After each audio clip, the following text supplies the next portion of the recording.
C'était quoi un peu que tu allais chercher en France quand tu as décidé de partir? J'allais chercher, plus de succès et plus de réussite. Il t'en manque ici?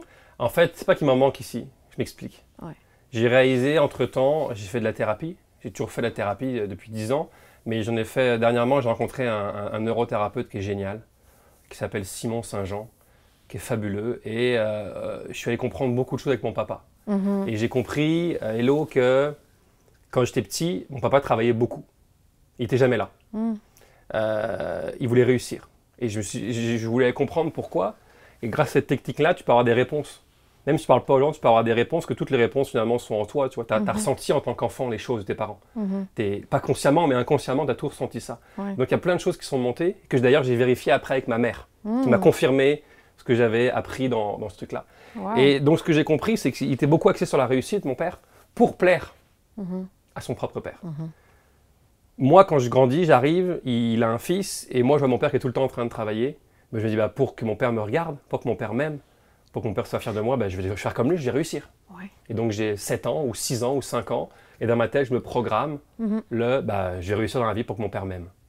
Et donc j'ai toujours eu un espèce de moteur de réussite, mais pas pour plus d'argent, pour que mon père m'aime. C'est ça que je l'ai compris dans les derniers mois, tu vois.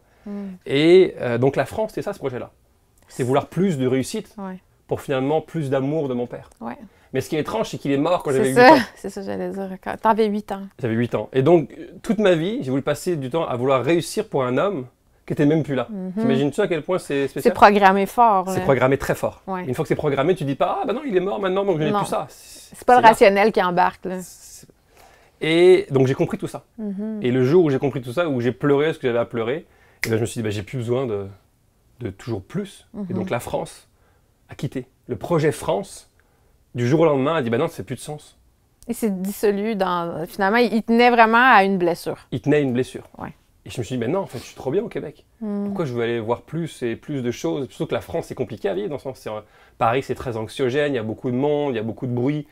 Et en vrai, je me suis dit, mais pourquoi? On est tellement bien au Québec. Surtout, ça m'a rappelé à quel point le peuple québécois est un peuple foncièrement agréable.